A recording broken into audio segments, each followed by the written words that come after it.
नमस्कार दोस्तों, मेरा नाम है विमल सिंह। बालाजी स्टडी अड्डा में आपका स्वागत है। डेली सुबह 6 बजे मैं आपको करंट अफेयर प्रोवाइड करा रहे हैं। तो आज हम देखेंगे आज की यानी कि 11 अगस्त 2020 की करंट अफेयर पर आधारित कुल जो है वो 10 प्रश्न और एक प्रश्न हम आपसे भी पूछेंगे। जैसे कि सभी वीडियो में हम आपसे एक ना एक प्रश्न पूछते हैं। तो सबसे पहला प्रश्न है, केंद्र सरकार ने देश में सैन्य उत्पादन बढ़ाने हेतु बाहर से आने वाले कितने उपकरणों के आयात पर प्रतिबंध जो है वो लगाने का फैसला किया है? तो 4 ऑप्शन है, बताना है आपको कौन सा सही होगा। तो 101 आपका ऑप्शन नंबर डी जो है वो बिल्कुल सही हो जाएगा। तो केंद्र सरकार ने 101 रक्षा उपकरणों के विदेश से आयात पर रोक लगाने का फैसला किया है। और अब ये रक्षा उपकरण आत्मनिर्भर भारत योजना जो है उसके तहत देश में ही बनाए जाएंगे। तो कहीं ना कहीं जो आत्मनिर्भर का लक्ष्य है वो जो है वो पूरा होगा। इसके साथ साथ यदि बात करें तो उनमें क्या क्या सारी चीज़ें हैं, तो जैसे कि सोनार सिस्टम है, आपका ट्रांसपोर्ट एयरक्राफ्ट है, LCH है, रडार है, ऐसे बहुत से उपकरण जो है इसमें जो है वो शामिल हैं। देखते हैं अपना अगला प्रश्न। दूसरा, ICC ने 2021 T20 विश्व कप की मेजबानी निम्न में से किस देश को सौंपी है? 4 ऑप्शन है, बताना है आपको कौन सा सही होगा। बात करते हैं उत्तर की, तो भारत आपका बिल्कुल सही हो जाएगा। तो कोरोना वायरस के कारण जो ये साल आपका चल रहा है 2020, इस साल अक्टूबर में जो है वो ऑस्ट्रेलिया में होने वाला T20 विश्व कप जो है वो 1 साल के लिए जो है वो टाल दिया गया है। और अगले साल यानी कि 2021 में होने वाला जो T20 वर्ल्ड कप है वो भारत में ही होगा। न्यूजीलैंड में अगले साल जो होने वाला ICC महिला क्रिकेट विश्व कप 2021 है उसको कोरोना वायरस के कारण फरवरी-मार्च 2022 तक के लिए जो है वो स्थगित कर दिया गया, जो मैंने इससे पहले करंट अफेयर में आपको बताया भी था, यदि आपको याद होगा। तो यहाँ पर आपका भारत जो है वो बिल्कुल सही हो जाएगा। देखते हैं अपना अगला प्रश्न तीसरा। अगला प्रश्न तीसरा है, प्रधानमंत्री नरेंद्र मोदी ने 8 अगस्त 2020 को राष्ट्रीय स्वच्छता केंद्र का उद्घाटन निम्न में से किस शहर में किया है? 4 ऑप्शन है, बताना है आपको कौन सा सही होगा। तो दिल्ली आपका बिल्कुल सही हो जाएगा। तो प्रधानमंत्री नरेंद्र मोदी ने देश की जो राजधानी है दिल्ली, उसमें स्वच्छ भारत अभियान के तहत बनाए गए राष्ट्रीय स्वच्छता केंद्र का उद्घाटन जो है वो किया है। और उसके साथ साथ इस उद्घाटन समारोह पर इन्होंने बच्चों से संवाद भी किया था। स्वच्छता के संबंध में जो लड़ाई है उसको अपनी सेना इन्होंने जो है उसको जो बच्चे हैं उनको बताया था। और इसके साथ साथ जो प्रधानमंत्री नरेंद्र मोदी हैं इन्होंने महात्मा गांधी को समर्पित जो राष्ट्रीय स्वच्छता केंद्र है इसके संबंध में बात करें, सबसे पहले घोषणा कब की थी? तो 10 अप्रैल 2017 में जो है वो की थी। 10 अप्रैल 2017 को गांधी जी के चंपारण जो सत्याग्रह है उसके 100 वर्ष पूरा होने पर जो है वो की थी। देखते हैं अपना अगला प्रश्न चौथा। राष्ट्रपति रामनाथ कोविंद ने नए नियंत्रक और महालेखा परीक्षक के रूप में किसे शपथ दिलाई? इससे पहले मैं प्रश्न आपको बता चुका हूं, परंतु एक बार यहां पर फिर से आ रहा है। 4 ऑप्शन है, बताना है आपको कौन सा सही होगा। तो गिरीश चंद्र मुर्मू आपका बिल्कुल सही हो जाएगा। तो जम्मू कश्मीर के पूर्व उप राज्यपाल हैं गिरीश चंद्र मुर्मू, इनको राष्ट्रपति भवन में नियंत्रक और महालेखा परीक्षक CAG पद की शपथ दिलाई गई। इससे पहले क्या हुआ था? घोषणा की गई थी। अब क्या हुआ है? शपथ दिलाई गई। इसलिए प्रश्न आपका दोबारा आपको देखने को मिल रहा है। और इस नियुक्ति से एक दिन पहले ही जो है इन्होंने इस्तीफा जो है वो स्वीकार किया था।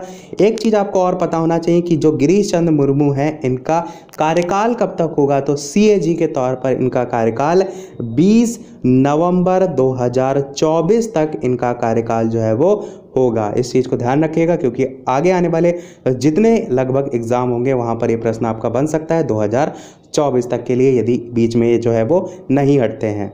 अगला प्रश्न 5 कह रहा है कि किस राज्य के कोझिकोड में एयर इंडिया के विमान हादसे में 2 पायलट सहित लगभग 18 लोगों की मृत्यु हो गई? काफ़ी चर्चा में रहा था। तो 4 ऑप्शन है, बताना है आपको कौन सा सही होगा। तो केरल आपका सही हो जाएगा।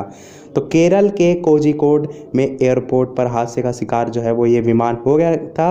एयर इंडिया का विमान था और दुबई से जो है ये आ रहा था। उस समय भारी बारिश हो रही थी, जिसके कारण क्या हुआ था, लैंडिंग के समय जो विमान था वो फिसलकर लगभग 50 फीट की गहराई में जो है वो जाकर गिर गया था। और उस समय लगभग 190 लोग जो है इस पर जो है वो सवार थे।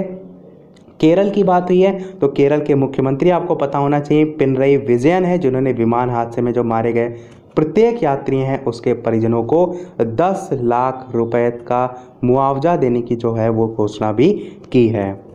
अगला प्रश्न देखते हैं 5वां। इसके अलावा वीडियो पसंद आ रहा हो, जानकारी पसंद आ रही हो तो लाइक भी करते चलिएगा। प्रश्न आपका क्या है, संघ लोक सेवा आयोग का नया अध्यक्ष निम्न में से किसे जो है वो चुना गया है। 4 ऑप्शन है, बताना है आपको कौन सा सही होगा। बात करें उत्तर की तो पहला वाला ऑप्शन आपका बिल्कुल सही हो जाएगा। प्रोफेसर प्रदीप कुमार जोशी को संघ लोक सेवा आयोग के नए अध्यक्ष के रूप में नियुक्त किया गया है और इनका जो कार्यकाल है वो 4 अप्रैल 2022 तक जो है वो रहेगा। और इसके अलावा प्रदीप कुमार जो जोशी हैं ये संघ लोक सेवा आयोग के अध्यक्ष से पहले क्या बने थे, सदस्य बने थे। तो 12 मई 2015 को ये संघ लोक सेवा आयोग के सदस्य बने थे, पर अब इन्हें अध्यक्ष जो है वो बना दिया गया है। देखते हैं अपना अगला प्रश्न 7वां। हाल ही में किस राज्य सरकार ने अगले सत्र से खुद का शिक्षा बोर्ड बनाने की जो है वो घोषणा की है।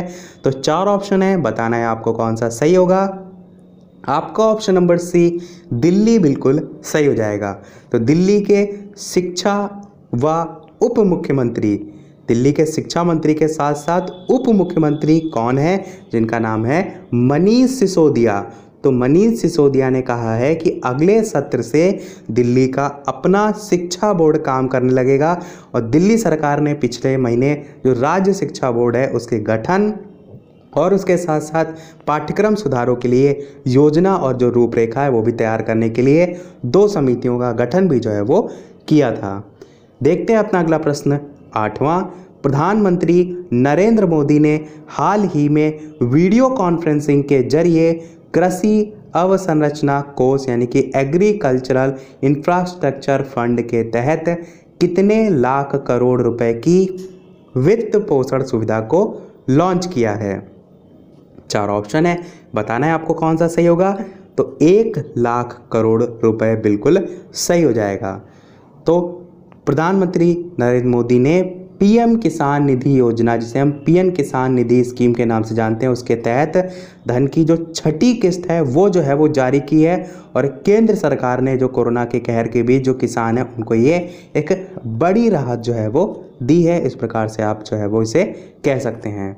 और अवधि इस योजना की 2020 से लेकर 2029 तक जो है वो होगी। देखते हैं अपना अगला प्रश्न 9वां।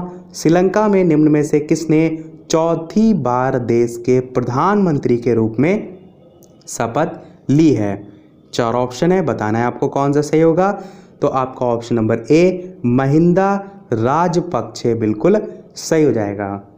श्रीलंका पीपुल्स पार्टी के 74 वर्षीय नेता हैं महिंदा राजपक्षे। इन्होंने 9 अगस्त 2020 को चौथी बार देश के प्रधानमंत्री के रूप में जो है वो शपथ ली है।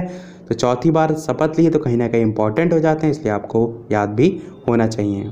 चलिए देखते हैं अपना अगला और लास्ट प्रश्न, और इस प्रश्न के बाद एक प्रश्न हम आपसे भी पूछेंगे। इसके अलावा वीडियो पसंद आए तो वीडियो को लाइक भी अवश्य कर दीजिएगा। देखते हैं अपना प्रश्न, राष्ट्रीय हथकरघा दिवस निम्न में से किस दिन मनाया जाता है।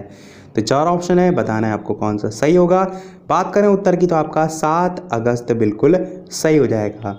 7 अगस्त को राष्ट्रीय हथकरघा दिवस मनाया जाता है और इस बार ये जो दिवस है इसका 5वां संस्करण जो है वो मनाया जा रहा है। उद्देश्य क्या है, हथकरघा जो कारीगर हैं उनको सम्मानित करना और जो ये उद्योग है कहीं ना कहीं उस पर प्रकाश डालना, और कहीं ना कहीं आप ये भी कह सकते हैं आत्मनिर्भर भारत जो है उसको भी बल प्रदान करना। चलिए अब देख लेते हैं अपना वो प्रश्न। जैसे कि सभी वीडियो में हम आपसे एक ना एक प्रश्न पूछते हैं, तो कल की करंट अफेयर से आपका आज के लिए प्रश्न है कि भारत का पहला हिम तेंदुआ संरक्षण केंद्र किस राज्य में खोला जाएगा। सिक्किम, हिमाचल प्रदेश असम या उत्तराखंड। ऑप्शन 1 2 3 4 में से कौन सा सही होगा? अपना उत्तर वीडियो के मेन कमेंट में टाइप करके अवश्य बताइएगा। इसका आंसर हम देखेंगे नेक्स्ट करंट अफेयर में। बात करते हैं कल की करंट अफेयर के सही उत्तर की। तो कल की करंट अफेयर का सही उत्तर हो जाएगा आपका 78वां, क्योंकि मैंने वहाँ पर पूछा था भारत छोड़ो आंदोलन जो है, जो कि 1942 में स्टार्ट हुआ था, उसकी इस बार कौन सी वर्षगांठ मनाई जा रही है? तो 78वीं वर्षगांठ जो है वो मनाई जा रही है। आई होप आपको सारी चीज़ें क्लियर हो गई होंगी। तो इसी के साथ हमारा ये आज का पार्ट जो है, यानी कि आज की जो करंट अफेयर है वो समाप्त होती है। कंप्लीट प्लेलिस्ट डिस्क्रिप्शन में मिल जाएगी करंट अफेयर की, तो पिछली कभी की भी करंट अफेयर आप देख सकते हैं। और पीडीएफ जो है टेलीग्राम चैनल से आप डाउनलोड कर सकते हैं। इससे पहले की सभी पीडीएफ मैंने आपको कल टेलीग्राम पर भेज दी थी। तो इसी के साथ हमारा आज की करंट अफेयर समाप्त होती है। आज की वीडियो में इतना ही। वीडियो पसंद आया हो तो लाइक अवश्य कीजिएगा, नए हैं चैनल पर तो सब्सक्राइब जरूर कीजिएगा। चलिए मिलते हैं अगले वीडियो में नए टॉपिक के साथ। अब तक के लिए नमस्कार। Thank you for watching.